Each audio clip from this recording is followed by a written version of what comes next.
All right. Good morning, everybody. We are back at it Tuesday, which means it is time for another podcast recording. It will be the usual format, though we have a bit to talk about. This is another week where there's enough going on that I'm not sure that this will always be a thing with the show, but I will say that I think that there are some weeks where there is enough going on that we just need to respond to and talk about some of the things that we've got going on in the world around us and so on and so forth. And with the with being distracted for the last several weeks with the big event that happened locally around me and everything going on, I never really took time to talk about the individual things, and so here we are. We're going to go ahead and talk about them, but under the idea that um, under a very specific idea, under a very specific direction, because I don't think it's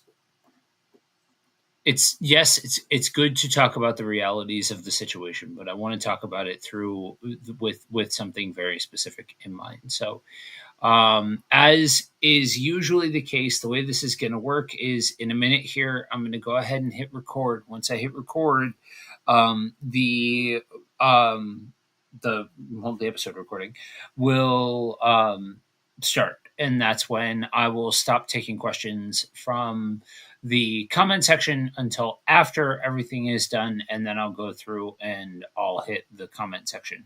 That being said, stay tuned to the end. If you have questions, go ahead and drop them along the way. And then towards the end of the show, like I said, I'll go ahead and address them and all of that. All right, let's go ahead and get set up here. We are live in the group. Fantastic. All right, let's rock and roll. All right. Got my notes. Yes, I have notes. All right.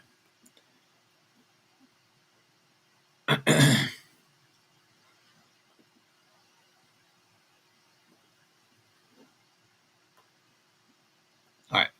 Cool. Let's do it.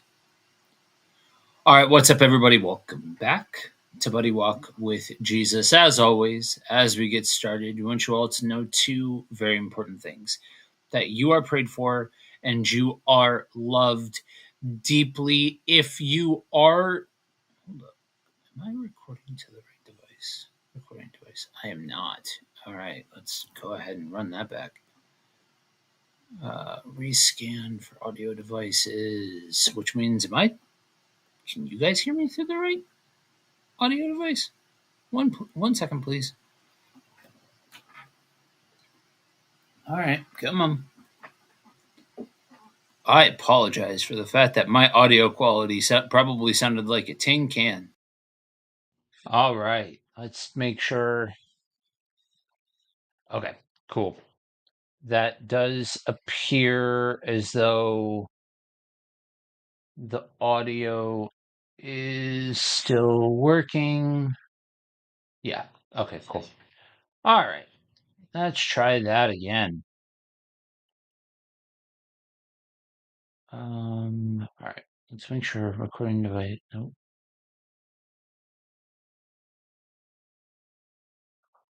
Oh, please.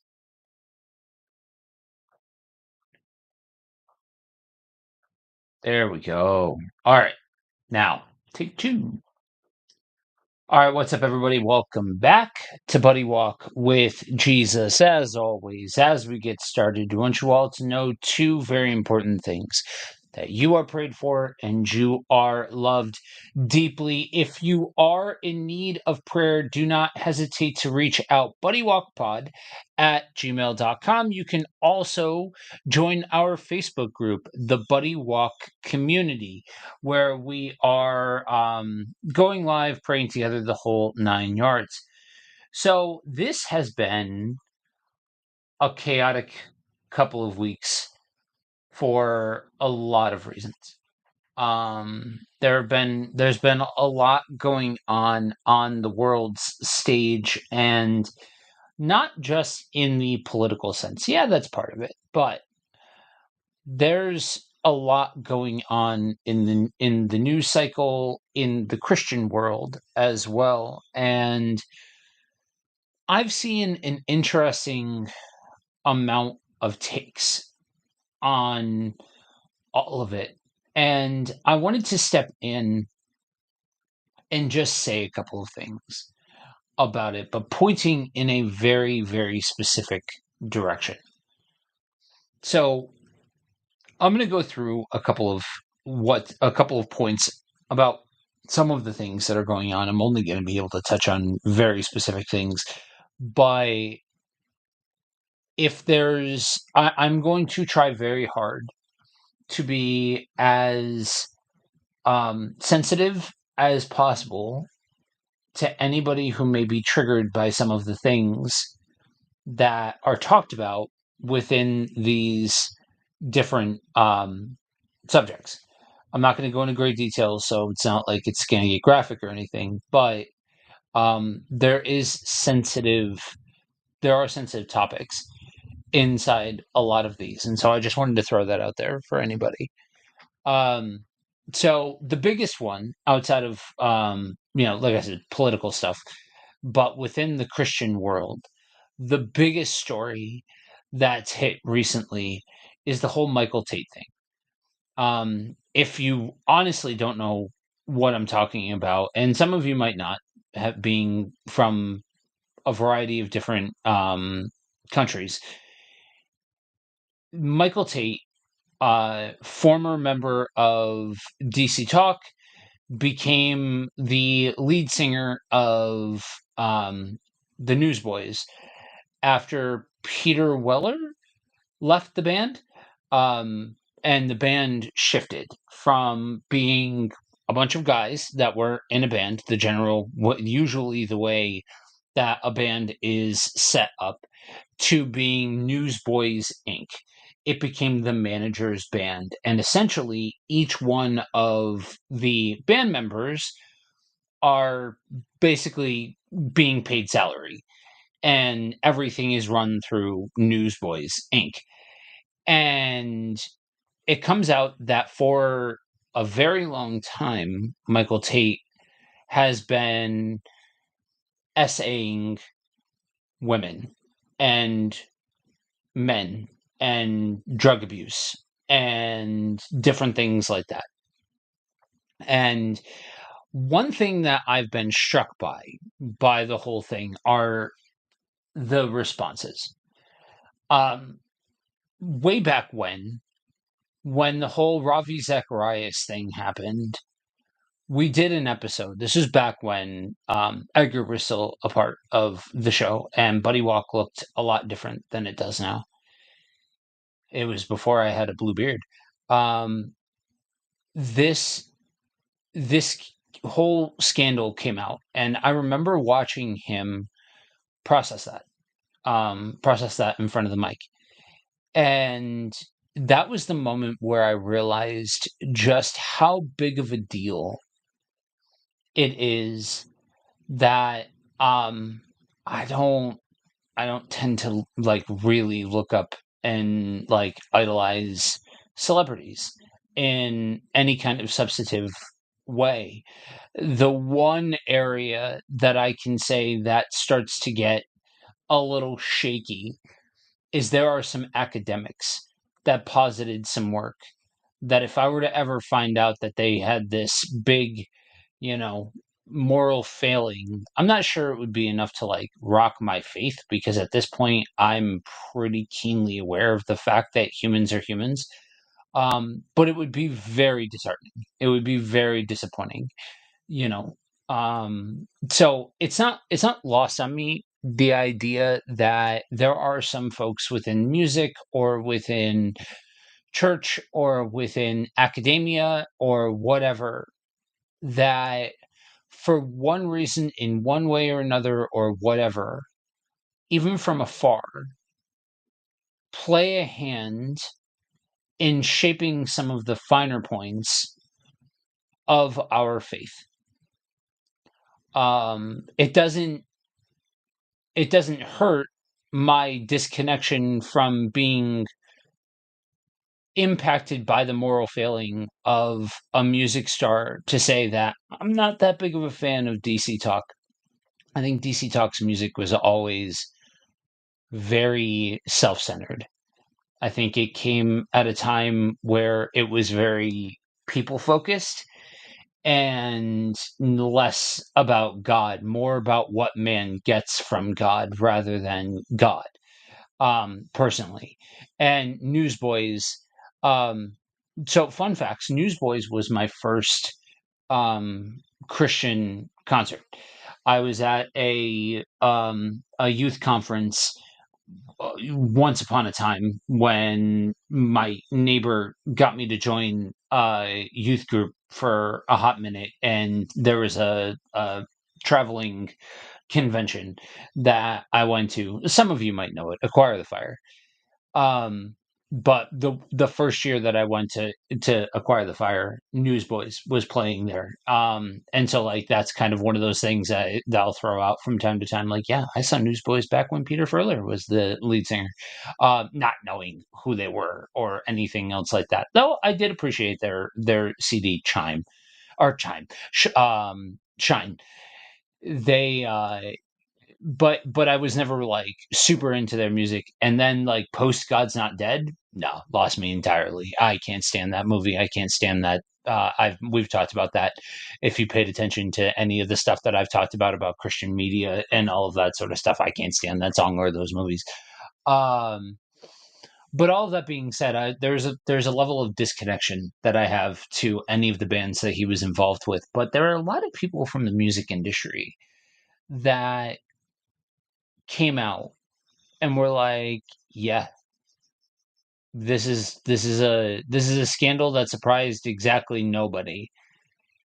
And one of the things that did dishearten me is the prevailing consistency that's coming out among the various topics and things like that well, the different outlets or the different people or different things like that is that people couldn't come forward because nobody wanted to be the one to to go up against the golden goose. You know what I mean? Like Newsboys were at the top of the heap. They were arguably the biggest name in Christian music, and people did try to come forward, and they were silenced by Christian record labels and executives and things like that. It took somebody from, I believe, I listened to the interview on the Royce Report, and I believe she's from Australia or New Zealand. I don't remember which right off the top of my head, but somebody who isn't really even like a journalist. She had some ties to the music industry and had ended up connecting with one of the victims and went through and ended up being able to collect evidence and do investigative journalism and break the story, but she had literally nothing to lose from within the music industry.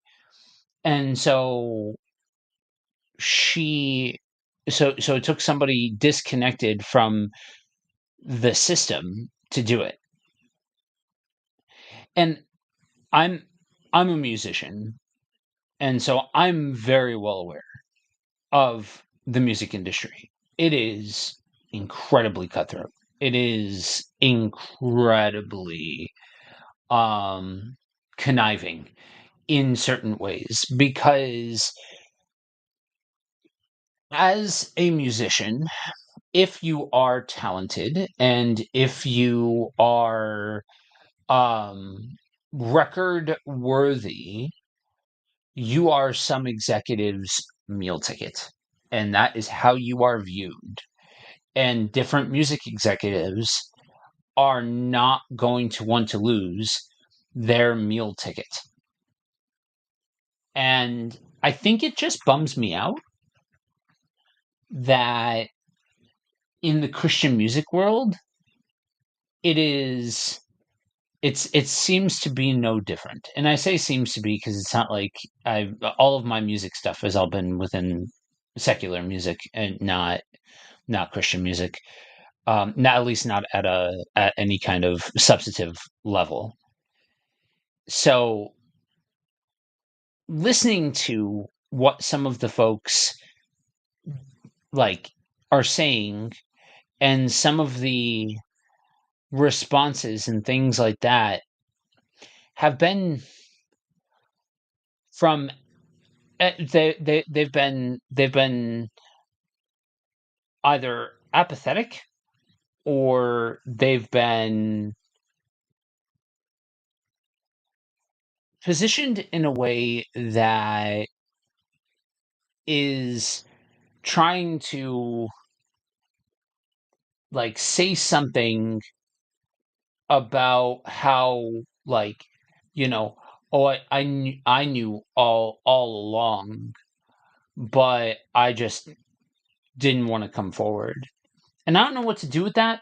You know what I mean? Like, and then you get the people who are like, I tried to tell you. Did you really like scream from the rooftops that Michael Tate was an abuser? Like, is that what you did? You know what I mean? Or did you make some vague comment about how there's issues in Christian music? You know what I mean? But like, it's a rock and a hard place, because this is the stuff that like you don't know. Like, if that's your livelihood, it's a rock and a hard place. And I can try to have a measure of grace towards the situation and things like that. I will fundamentally say, though, that this is part of the reason why I don't appreciate the idea of Christian celebrities. I don't appreciate this idea of Christians with mass followings and people like looking up to them as if they are more. And I'll even make that one personal. There is a group on Facebook now, mind you, theologically. I had said the whole thing about a couple of writers and academics that were very influential on me, and they would be the closest thing to like a Christian celebrity. One of them is Dallas Willard. I have not been quiet about the fact that Dallas Willard has written a lot that has put a lot of lyrics to some of the ways that I conceive of the kingdom and our relationship with God and so on and so forth. Spiritual discipline and discipleship and a lot of things. There is a group on Facebook called Dallas Willard is my homeboy. And some of it's good. Some of it's, what would Dallas Willard say about this? Some of it's like straight idol worship of Dallas Willard. And that's where the group loses me. That's where it becomes oh, okay. What are we doing? Like, what's the point? What's the point of this? Don't get me wrong. Again, a lot of appreciation and a prolific writer, absolutely a prolific academic in a lot of regards. But what are we doing? You know what I mean? And the truth is, I'm not looking to make this yet another platform that is using this as a launching pad to talk about my own thing, because that's disrespectful to the victims. That's disrespectful to the people that have been affected by his decisions and things like that.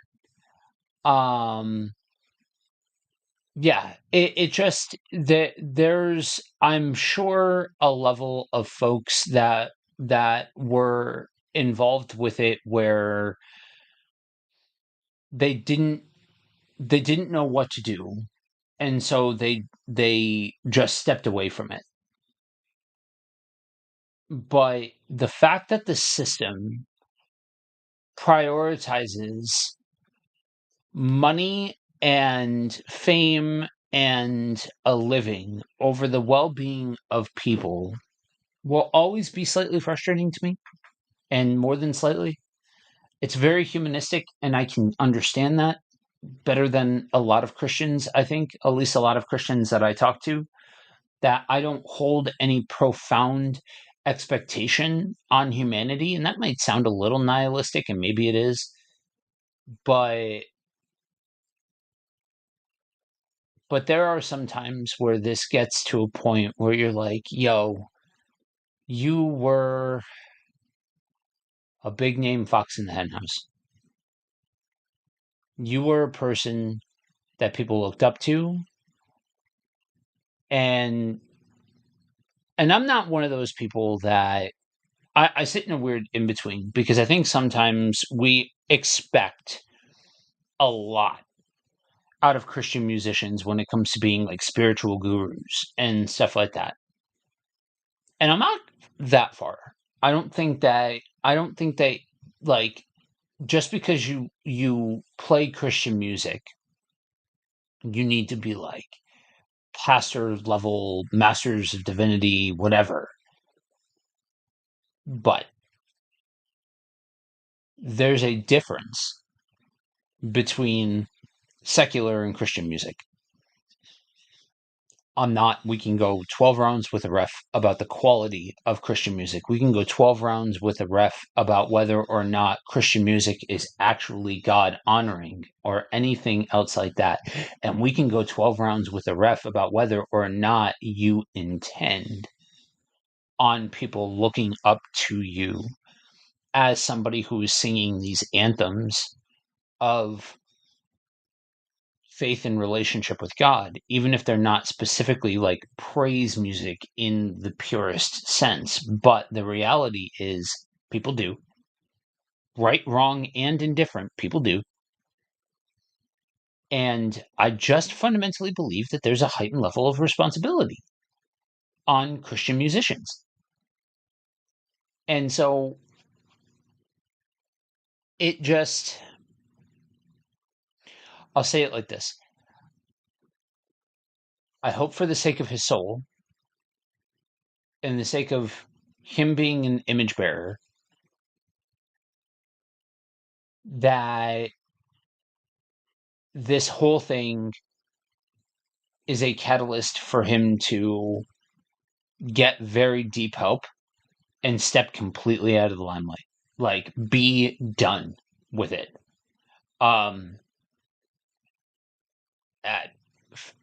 Fame and adoration and money are all very addictive. And so, who knows what he does next. But I recognize that this can be it can be very hard when we look around and we see some of our own doing this. And I'm not going to go into the nitty gritty of the case. The Royce Report did a phenomenal job at that. There's interviews with the person who broke the story. There's the story itself. There's tons of information out there. This is more of the speed of a pastor responding to what I'm seeing and some of the aftermath of that. And that whole mess. Now, there is another flavor of this that's a bit more, or another story that's a bit more, unfortunately, relatable for many of us in the church world. In the midst of the Michael Tate thing, another story came across the Royce report that kind of flew under the radar and was was overshadowed by the Michael Tate thing becoming like the dominant news piece. And it was broken that a longtime youth pastor, family relationship author, all of these things, got busted grooming and, again, essaying a very specific person at their church. Now, this one hits home because at one point in time, I attended that church. At one point in time, my wife attended that church. And so this is frustrating. Like, this is where if I allowed myself, you would hear, I get the, I'm going to say the word privilege, and I don't know. I know I'm recording this. I know this is going out to a lot of people and all of that. So don't hold it against me if the word privilege is not the right word here. But I have the ability to be able to be at least some level of disconnected and just simply sit at the level of mourning for people who are mourning for the Michael Tate thing. I knew this guy. I wasn't a fan of this guy back in the day. Namely because he made some insinuations about me back in the day that were annoying on the front end, stupid and unfounded on every single level. He just didn't like me. And all of that. Nothing that was like, newsworthy or anything, or any kind of significant drama or anything else like that. Just one of the many reasons why I had ended up leaving that church. But then to turn around and see what he was doing, is infuriating. Yeah, I've never been a particularly big fan of his, and this is and yeah. So, but I'm also not going to sit here and sit in one of the camps like the I talked about in the last conversation about how I tried to tell you he wasn't a good dude. I mean, don't get me wrong. I've said many a time that dude is a jerk. But it's not like I had on my bingo card that he was grooming some woman from the church. And again, this is a guy that got funded by an organization to write books, to have celebrity, to have fame, to have all of these things, and to be prominent in a particular part of Christian thought, but was backed by an organization to do it. Like, there are some people that just like, okay, they are big thinkers, they are eloquent speakers, they are this, they are that. And again, this is why I keep going back to the whole idea of the academic world being like this one spot where I'm like, okay, it just feels like the people who got on top of the mountain here did so because they posited something that was actually worthwhile, that was actually like substantive. They just didn't sing good or say something like that was formulaic enough. And that's part of the thing that frustrates me the most about this whole thing is he got the wagons hooked to him because he helped lead a megachurch to scale and grow and all of that. And again, I don't care. You go to a mega church, awesome. I don't care. That's so not my point. I have long since made peace with the idea of mega churches. It's that it's just formula. It's just carbon copy. It's literally an equation on a board. Like Christian music, it is literally an equation on a board. And you find people, you find situations, you find circumstances that fit into you do this and you do this and you do this, and hey, look at that. Church is growing. And my question will always become at a church level, um, are you actually caring for your people? I don't care how many people you're talking about. I don't care about how big the room is. What are you doing with those people? Are those people cared for? Are those people, is there any kind of substance for them to be able to engage in a way that helps them make disciples who can make disciples? Because that's not just the responsibility of the dude at the front of the room. That's everybody's responsibility. But if you're not teaching that, then what you are not equipping people to do the thing that we should be doing. And that's the unfortunate reality of what was happening. That's the unfortunate idea of what was happening at that church. I don't know what the church is about. So anybody who, I know that there are some of you that are local, that are listening to this.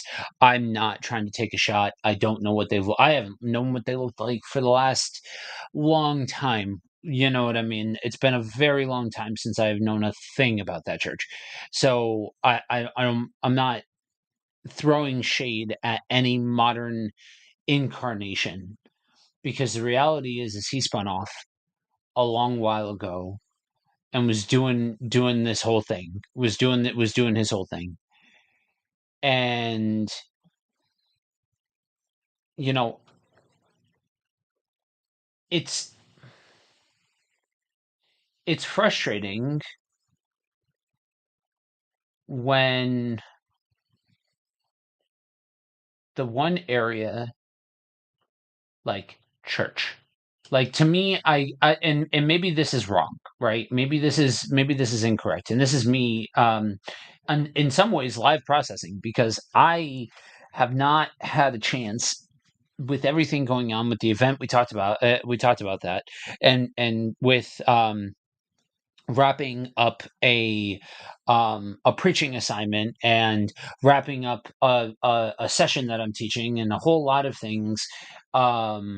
It's all kind of been hurried up to a very specific point, and now that very specific point, we wrap up class this tonight at time of this recording, and so everything is just kind of like poof, the lights have been turned down on everything that's been going on, and so now I'm sitting here processing it.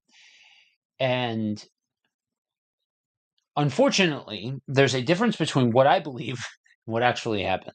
For a lot of people, the only safe place that they find is in their music. The only safe place that they find is through a television screen or through a device, listening to somebody posit thought, listening to somebody put forward ideas and things like that. And that's the only connection that they have to the church or to greater Christianity, because they've been hurt, or because they don't trust, or because something has happened, because they don't have a safe place around them.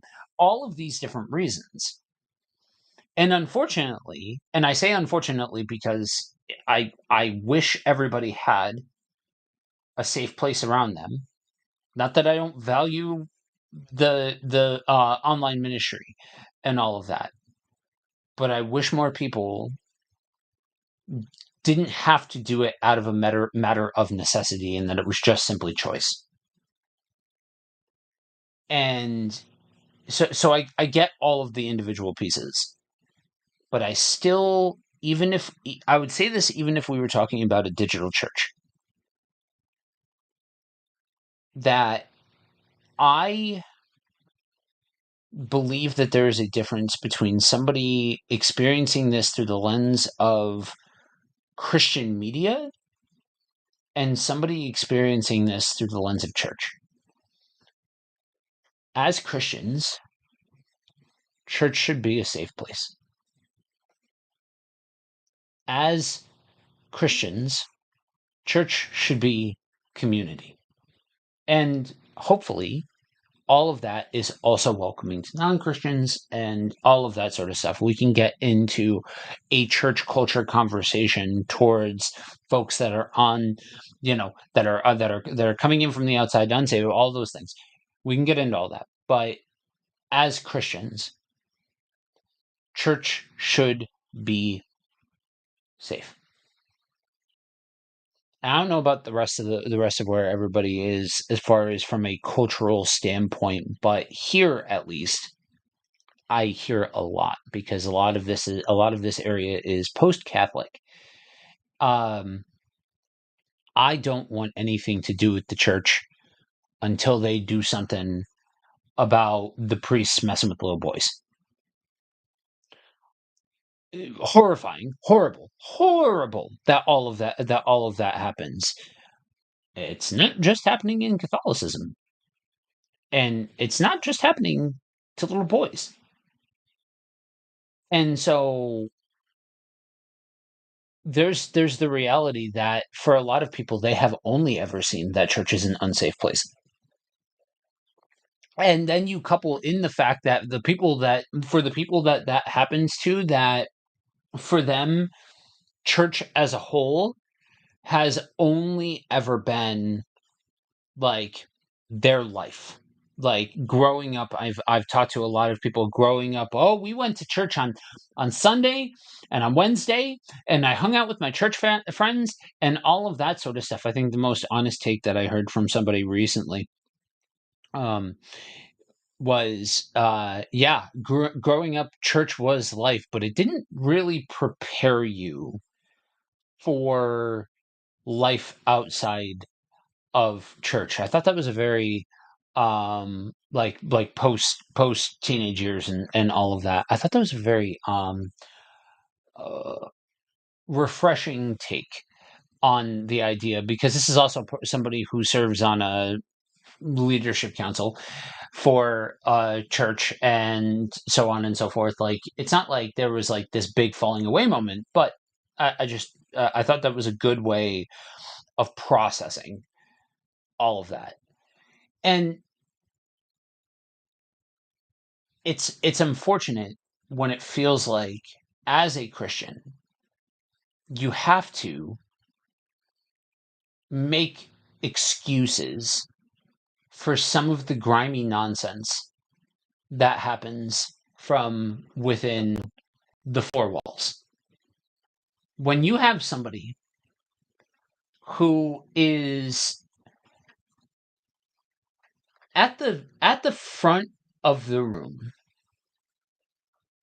that has all of this power, that's recognized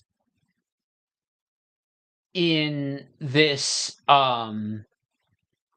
prominent role for being the significant figure within family ministry, within youth ministry, all of those things,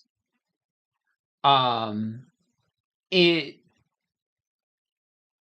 and that's the reason why they are lauded. That's the reason why they are heralded. That's the reason why they utilize their spiritual authority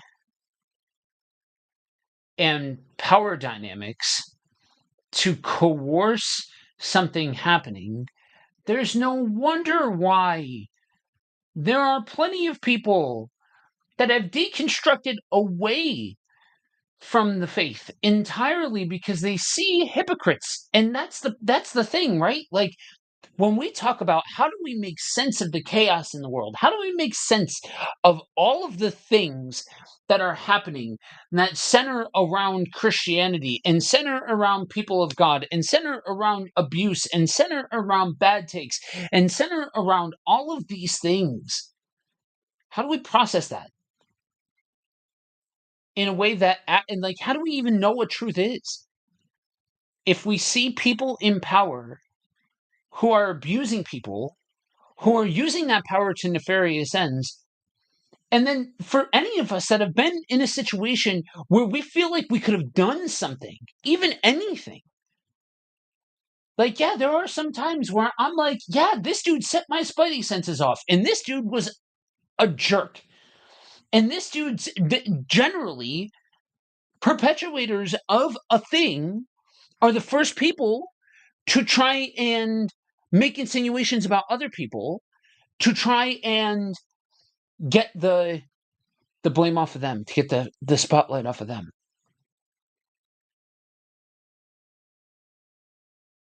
There are points where I'm like, dude, what would have happened if I shouted from the rooftops? If I was undeniable? Probably nothing. Probably not a single solitary thing. But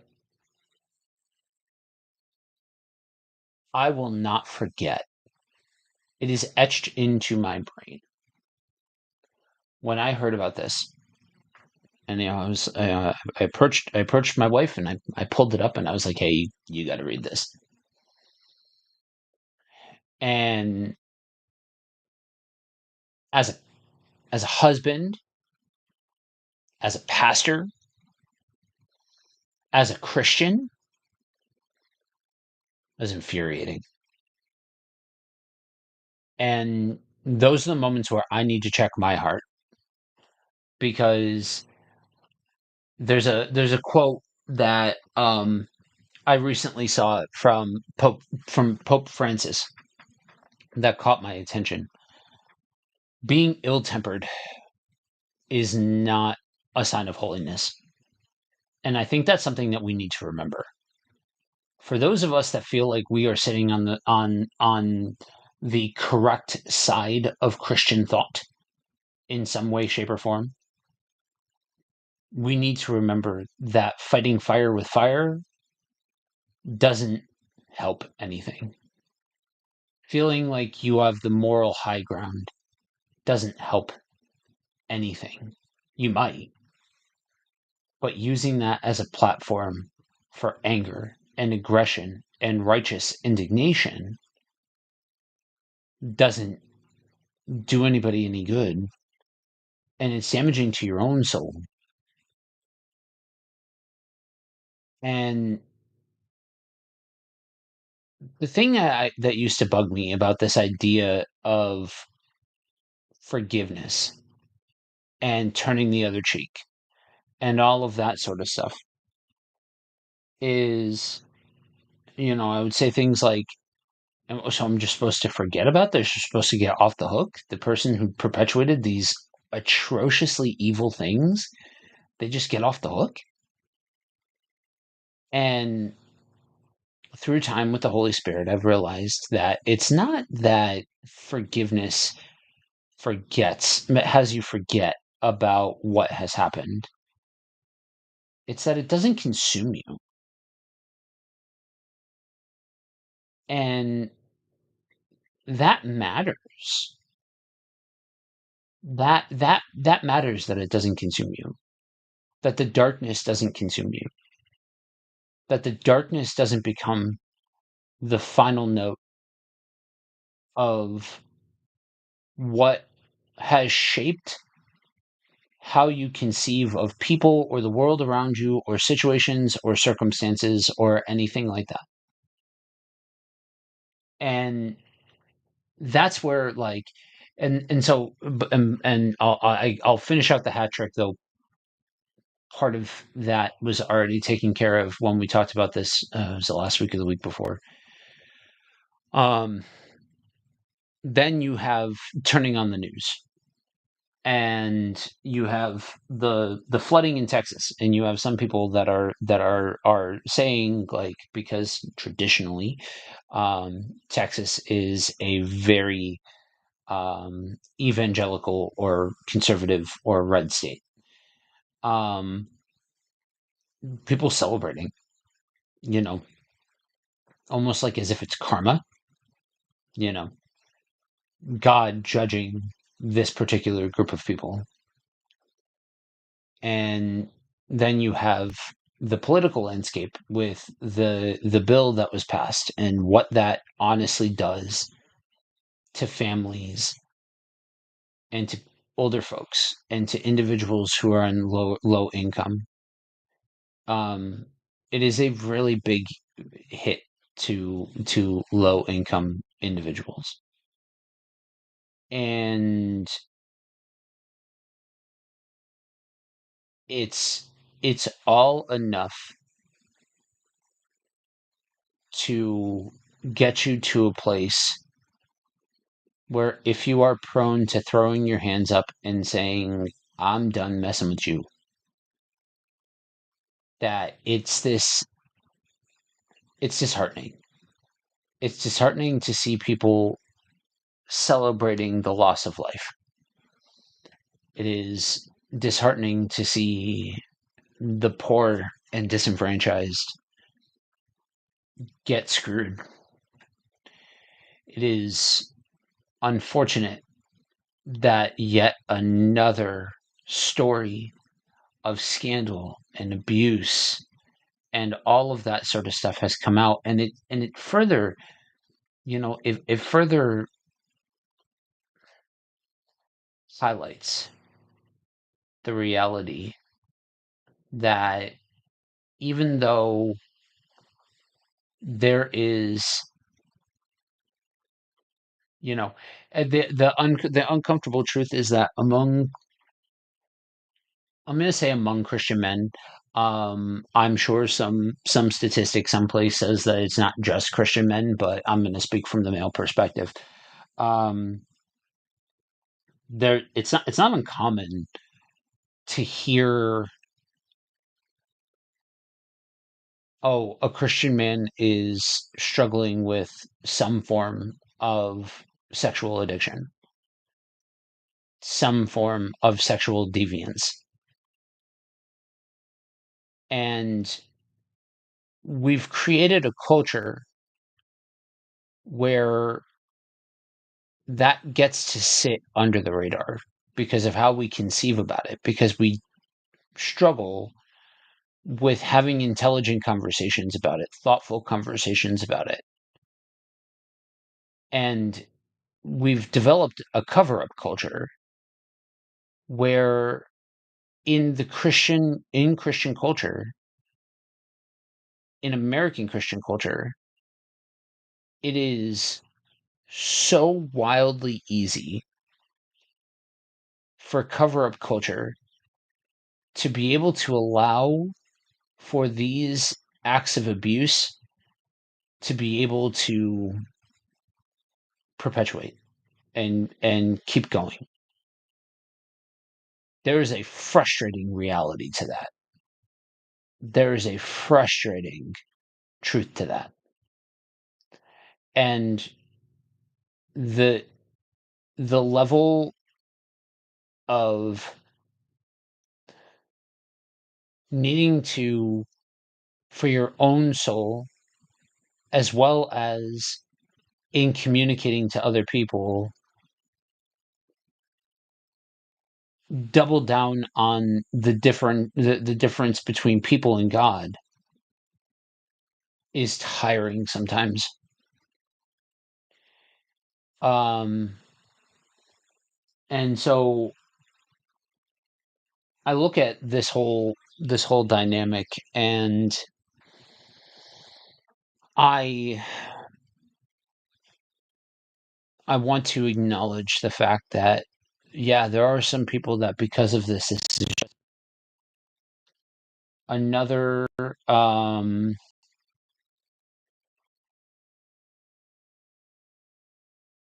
did I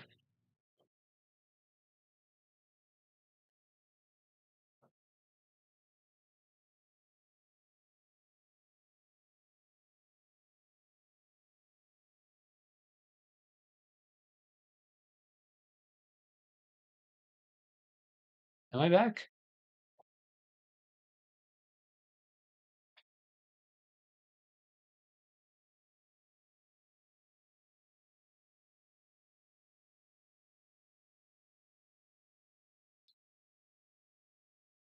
Okay. That was odd. All right. Let's try that again. Yeah, I don't know what happened. I don't know if you guys could see me that entire time, but the stream died out on me. All right.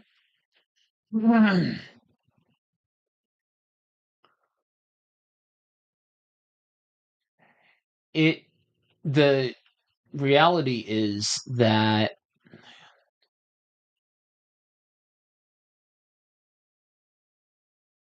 I acknowledge that there are some folks that will hear all of this and look at this and say something to the effect of, "Yep, this is why. Yep, this is why I don't trust Christianity. This is why I don't trust the church. This is why I'm not going to go back to church." And on some level, I don't blame you. On some level, I'm not going to sit here and be the person who tries to play pretend and say that that church is as safe as it should be, because it really honestly is not. And I hate that. I hate how true that is. Um and the the reality is we have to be willing to talk about it, but talk about it in a way that we don't lose God in the midst of it.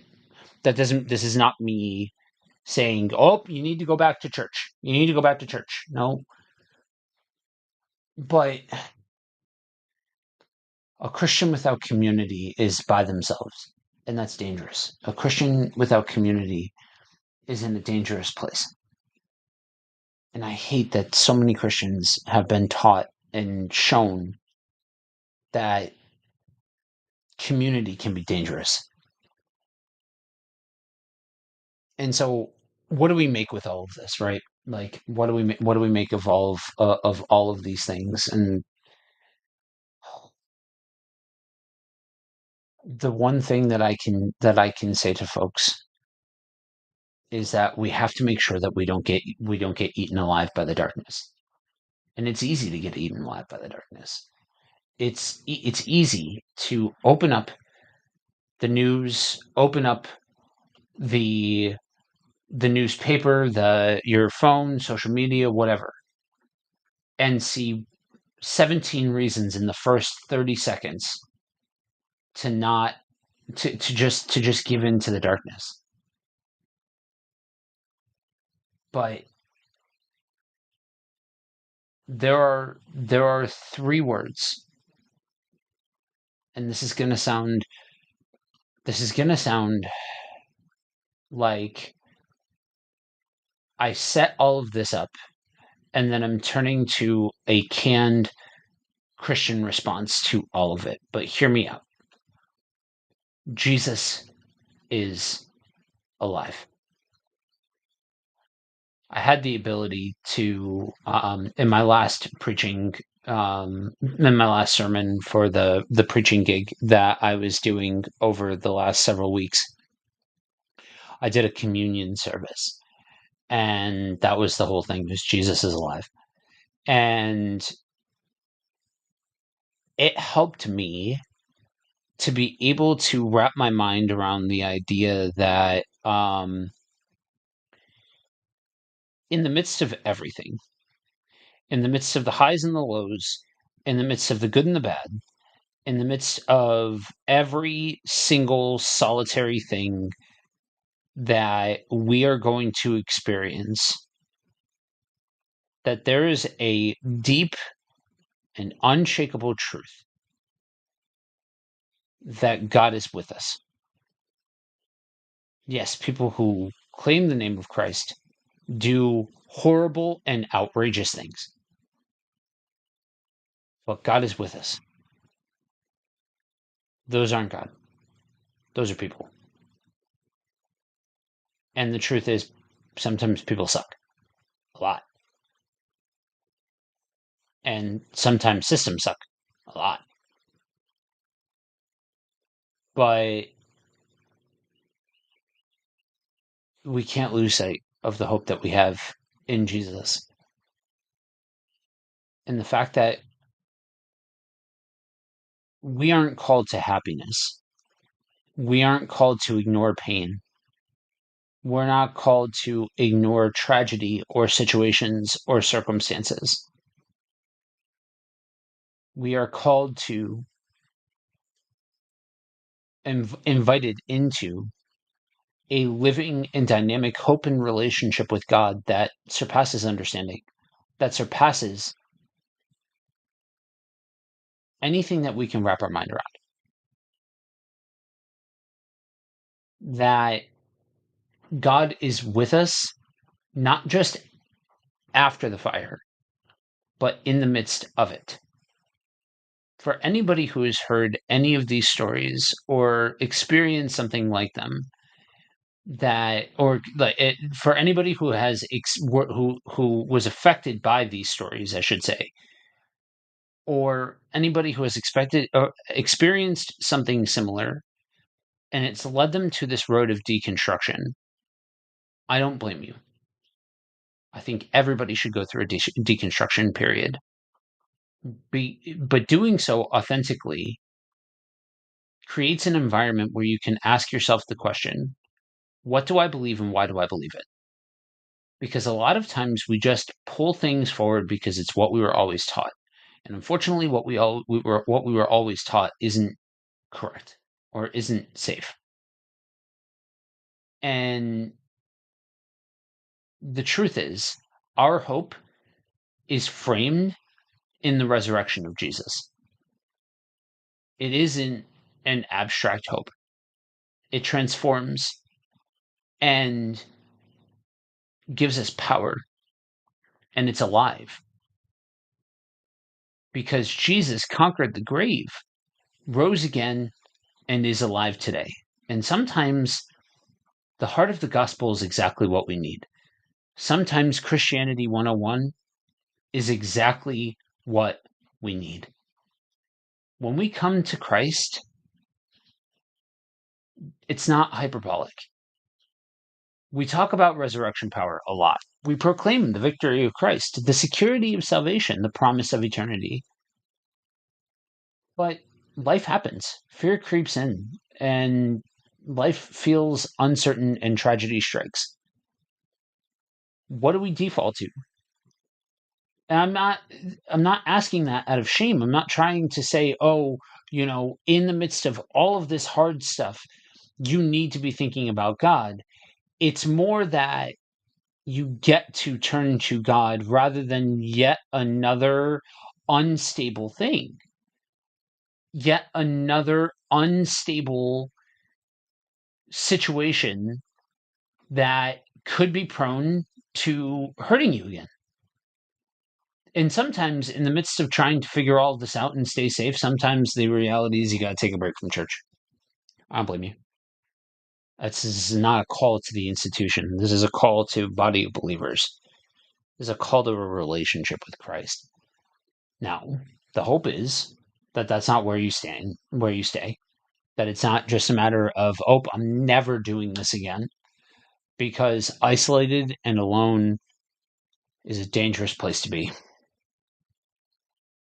But what's more important than whether or not you go back to church or whether or not all of that sort of stuff is the whole idea of turning to Christ in the midst of the chaos that is the world around us. That's why I say, I'm talking about all of these things, but with a very specific idea in mind. That what sits above any of this is the hope of Christ. And sometimes, that's all I can cling to. That's the only thing that I know how to cling to for dear life and not let go. I'm not immune to this. Sometimes I look at the world around me and I'm like, this sucks. This really blows. And as I sat in front of that congregation, I was like, okay, we're doing communion. I know some of the stories and situations and circumstances. Let's go straight down the middle. And that's what I'm doing today. I'm talking about some of these situations because we have to be able to process them. That these things happened and that all of this really sucks. That all of this is hard. And I'm not trying to devalue that by saying, yeah, but Jesus. What I'm trying to say is, in the midst of all of the heartache that is going on, all of the uncertainty, all of the fear, all of the ambiguity, all of the chaos, all of it, in the midst of all of it, yeah, but Jesus. And like I said, I hate that I have to say some of this stuff in regards to, yeah, I understand that some Christians have acted fool. Yeah, I understand that some people are abusive and predatory, that spiritual abuse is so prevalent. But the one thing I take solace in is that's not the end of the story. The one thing I take solace in is the fact that that's not the final note. That's not the final chapter. That we can turn to something greater than ourselves. And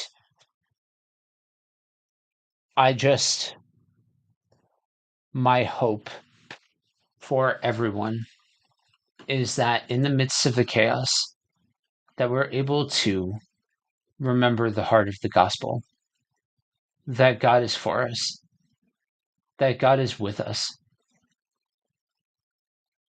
that there is a joy that starts now, not because circumstances are easy and not because things are okay, but because God is near. It's a joy that isn't tied to the fleeting feeling that we often associate with happiness. It's not shallow and it's not superficial. It's deep, it's anchored, and it's hopeful that we can live right alongside the very real situations and circumstances that life can bring with it because of Christ. It's the joy of knowing that the Spirit that dwells inside of you and the faithfulness of God can transcend situation and circumstance, present pain, and reality. It's the kind of joy that holds fast when everything else is shaking because it's rooted in something unshakable. God's promises are unshakable. And as we go through these trials, as we go through life, when we turn back to God, when we trust God, when we endure with God, and we are in the midst of it with God, our faith, our trust in God, in His character, in His promises is refined. And that is a beautiful thing because, church, faith refined is precious because faith refined becomes a testimony. And in the meantime, we have moments that can help us reaffirm our strength, even if they do seem intermittent at best. So, the moment that we say yes to Jesus and we truly surrender, it's not just a turning point, it's the first line of the story. It's page one, it's line one, my come to Jesus moment. It's where everything changes. Not because life suddenly gets easy, but because we're no longer walking through it alone. From that point forward, it's a journey. We follow Jesus not just in belief, but in action. We learn to love God with everything that we've got, heart, mind, soul, and strength, and to love others in ways that stretch us. And let's be honest, experiencing life isn't always good. Sometimes it's beautiful, and sometimes it's brutal. But through every high and low, through every joy and ache, we cling to the promise that God is with us, not just in theory, but in truth. And the thing that I can tell you, because I've lived it, because I believe it with everything in me, is that you are prayed for and you are loved deeply. It's not just a tagline. It's not just a nice thought. That's the heartbeat of the gospel. God sees you. He's with you. And he's working, even when it feels like nothing makes sense. So, when we look at the world around us, we might not see Jesus in the flesh, but we see his fingerprints everywhere, in grace, in people, in second chances, in redemption, in peace that makes no sense, and in that quiet, steady voice that reminds us that you are mine, I've got you. So, sometimes it comes down to the fundamentals of the Christian faith. Nothing fancy, straight down the middle. Just raw truth that shouts the reality and substance of our hope from the rooftops. So, let's press forward. Let's do so with 3 words echoing from the depths of our soul. Not because we have suddenly given up on this idea that, life is real. We're not trying to placate. We're not trying to cover it up or anything else like that. Nope. It sits in the midst of it that Jesus is alive. Let's pray. Father God, today we take time to weep with those who weep, rejoice with those who rejoice, mourn with those who mourn, and sit in the reality of the world that we live in. But within that context, within that reality, is the fact that you are present. So, Father, I ask for a supernatural peace and awareness to you, that we may know that you are present with us, that we may know that you are here, that you are with us. Give us the strength and the courage to be able to walk forward as if your promises are true. Father, I thank you. I love you. In Jesus' name, amen. All right, y'all. That's it. That's all. That's a wrap. Thank you all for joining. At this point, I would make some kind of vague promise about what next week's episode is going to be like, but I don't actually know at this point exactly what's going on as far as the subject matter. But tune in to find out. Again, if you need prayer, buddywalkpod@gmail.com. Remember, you are prayed for. You are loved deeply. All right. Peace. All right. And the recording is over. For all of you that are tuning in this morning, I'll drop a little bit of news for you all. I am bringing back Pastor Reacts. During the recording, I had mentioned that I've been teaching a course. So that course has been Tuesday nights.